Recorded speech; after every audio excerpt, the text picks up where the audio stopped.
चुनाव प्रभावित हो तो हो जाए, लेकिन गौ माता के प्राणों की रक्षा होनी चाहिए। चुनाव चल रहा है, इसके लिए हम गाय काट के बेची जाती रहें, हम लोग शांत रहें। कांग्रेस देखिए, कांग्रेस है, सपा है, बसपा है, कोई पार्टी आके कह दे कि हम जब सत्ता में आएंगे तो गौ माता के प्राणों की रक्षा करेंगे, तो शंकराचार्य जी उसको समर्थन दे देंगे कि आप करिए, हम ठीक है इस पार्टी को समर्थन दे रहे हैं और सभी गौ भक्त इनको वोट दो। तो कोई पार्टी नहीं आई। अगर वो भाजपा के लोग तो भाई शासन सत्ता में वो तो सब कर सकते हैं, वो तो कुछ कर ही नहीं रहे हैं, वो तो सबसे बड़े जिम्मेदार वही हैं। लग रहा है कि आप लोग सपाई या कांग्रेसी हैं। भैया तो भाजपा वाले क्यों नहीं आ रहे हैं? ये तो गौ माता के प्राणों का, हम क्या विधायक मंत्री शंकराचार्य जी क्या मुख्यमंत्री प्रधानमंत्री होने का चुनाव लड़ने का बात कर रहे हैं? वो तो गौ माता के प्राणों की रक्षा करने की बात कर रहे हैं ना। तो क्यों नहीं बीजेपी वाले सिंधुवादी तो ये लोग हैं, तो सबसे आगे क्यों नहीं आकर रोकते हैं? क्यों नहीं वो सबको हटा दे? वो आके अभी बोल दें कि गौ माता, अभी योगी जी कह दें गौ माता राज्य माता आज से बंद हो जाएगा। क्या करेंगे कांग्रेस वाले, क्या करेंगे सपा वाले, और शंकराचार्य जी भी क्या करेंगे? वो सीधे अभिनंदन करेंगे, कहेंगे योगी जी आपने गौ माता को सम्मान दिया। नेता ही तो गोकसी के लिए जिम्मेदार हैं, कोई धार्मिक व्यक्ति तो गोकसी नहीं कर रहा है, जो शासन में है वही उसको रोक सकते हैं।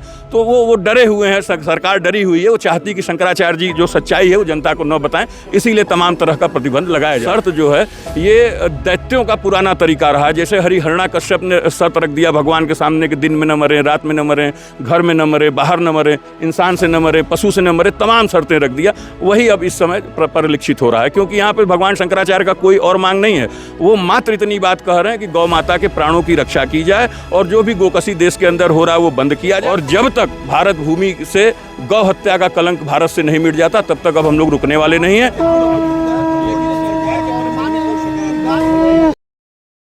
देखिए, इस वक्त मैं अस्सी घाट पर हूँ और हमारे साथ बातचीत करने के लिए अभी मुक्तेश्वरानंद जो शंकराचार्य है उनके मीडिया प्रभारी संजय पांडे जी हैं, उनसे बातचीत करेंगे और जानेंगे कि बनारस में किस तरह का माहौल है। लखनऊ में जो अनुमति मिली थी, 26 शर्तें मिली थी लखनऊ में, उसको लेकर भी सवाल उठाया गया था कि साधु संतों से किस तरह की शर्तों पर आयोजन कराना कितना सही है। सर ये जो ले लीजिए, सबको इकट्ठा कर दे रहा है। लखनऊ में जो आयोजन हो रहा है धर्म युद्ध का, बनारस में आप लोग अस्सी घाट पर क्यों जमा हुए? उसी के समर्थन में जो लखनऊ में आज विजय मुहूर्त में भगवान शंकराचार्य गौ प्रतिष्ठा धर्म युद्ध का शंखनाद किए हैं, करने वाले हैं, कर रहे हैं, उसी के समर्थन में यहाँ पे हम सारे काशीवासी इकट्ठा हुए हैं और यहाँ से यह संदेश दे रहे हैं कि हम लोग सारे लोग भगवान शंकराचार्य के साथ हैं और जब तक भारत भूमि से गौ हत्या का कलंक भारत से नहीं मिट जाता तब तक अब हम लोग रुकने वाले नहीं हैं। गौ माता के प्राणों की रक्षा करके ही अब दम लिया जाए। कैसा समर्थन मिल रहा है लोगों का, किस तरह से लोग?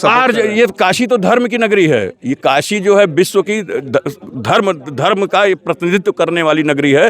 तो काशी के जो भी काशीवासी हैं वो भी धर्मनिष्ठ हैं और जो धर्मनिष्ठ है उसके लिए गौ माता उसके लिए सबसे आदरणीय है।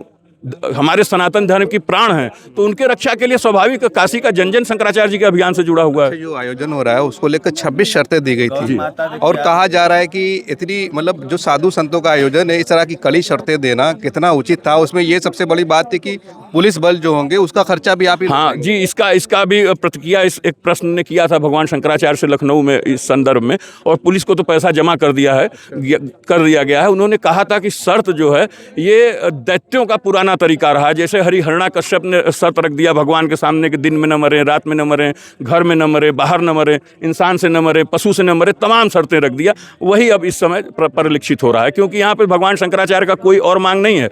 वो मात्र इतनी बात कह रहे हैं कि गौ माता के प्राणों की रक्षा की जाए और जो भी गोकसी देश के अंदर हो रहा है वो बंद किया जाए। उनको राष्ट्र माता देश के अंदर और सभी राज्यों में राज्य माता घोषित कर उनको समुचित आदर दिया जाए, उनका प्रतिष्ठा जो है उसको बनाया जाए। उसमें एक शर्त ये भी थी कोविड-19 के नियमों का पालन करना है, लेकिन अभी तो कोरोना है नहीं, तो फिर कैसे नियम का पालन कर रहे हैं आप लोग? दरअसल ये है कि शंकराचार्य जी महाराज सरकार को मालूम है कि आज वहाँ पर आ रहे हैं, अपनी बात कहेंगे और जो भी गलत कर रही है सरकार उसकी भी बात करेंगे। नेताओं का नाम, नेता ही तो गोकसी के लिए जिम्मेदार हैं, कोई धार्मिक व्यक्ति तो गोकसी नहीं कर रहा है, जो शासन में है वही उसको रोक सकते हैं।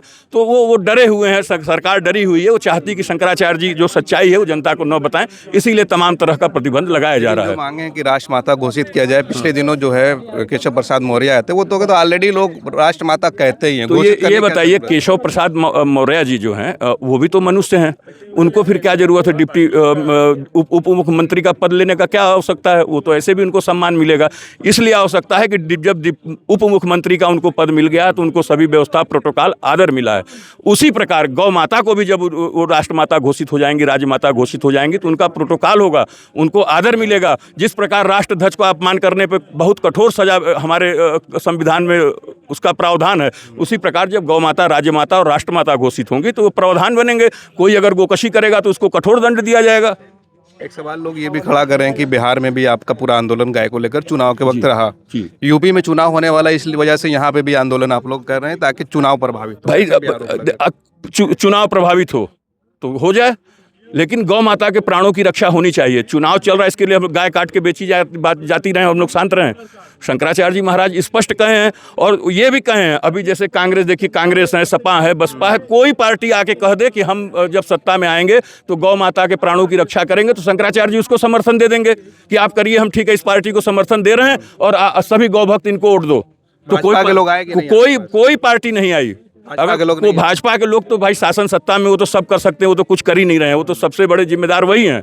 लेकिन अन्य पार्टियां भी जो है, राष्ट्रीय पार्टियां, अभी तक वो नहीं की हैं। कांग्रेस और सपा के लोग आ रहे हैं तो ये भी इल्जाम लग रहा है कि अब टैग लग रहा है कि आप लोग सपाई या कांग्रेसी हैं। भैया तो भाजपा वाले क्यों नहीं आ रहे हैं? ये तो गौ माता के प्राणों का, हम क्या विधायक मंत्री शंकराचार्य जी क्या मुख्यमंत्री प्रधानमंत्री होने का चुनाव लड़ने का बात कर रहे हैं? वो तो गौ माता के प्राणों की रक्षा करने की बात कर रहे हैं ना। तो क्यों नहीं बीजेपी वाले, सब सिंधुवादी तो ये लोग हैं, तो सबसे आगे क्यों नहीं आकर रोकते हैं? क्यों नहीं वो सबको हटा दे? वो आके अभी बोल दें कि गौ माता, अभी योगी जी कह दें गौ माता राज्य माता आज से बंद हो जाएगा। क्या करेंगे कांग्रेस वाले, क्या करेंगे सपा वाले, और शंकराचार्य जी भी क्या करेंगे? वो सीधे अभिनंदन करेंगे, कहेंगे योगी जी आपने गौ माता को सम्मान दिया, राष्ट्र माता आपने घोषित कर दिया, उनके प्राणों की रक्षा कर दिया, आप प्रधानमंत्री बन जाइए। उनका कोई बैर थोड़ी है योगी जी से या उत्तर प्रदेश सरकार या केंद्र सरकार से। वो उनका इच्छा है कि अब इस भारत भूमि पे गौ माता का रक्त न गिरे। एक आखिरी सवाल, अगर सरकार आपकी मांगे पूरी नहीं करती, 3 दिन का आपका प्रोग्राम है लखनऊ में, उसके बाद का क्या होगा? उसके बाद रणनीति शंकराचार्य जी महाराज तय करेंगे, जो उनका आदेश होगा वही उसी का पालन होगा अक्षर सा। चलिए बहुत बहुत धन्यवाद हमसे बातचीत करने के लिए। हम बात कर रहे थे जो है स्वामी अभिमुक्तानंद के जो मीडिया प्रभारी संजय पांडे जी से। इनकी बातों से आप कितना सहमत, अपनी राय जरूर कमेंट करें। आप देख रहे थे खोज खबरिया, बनारस से मैं उबैद, बहुत बहुत शुक्रिया।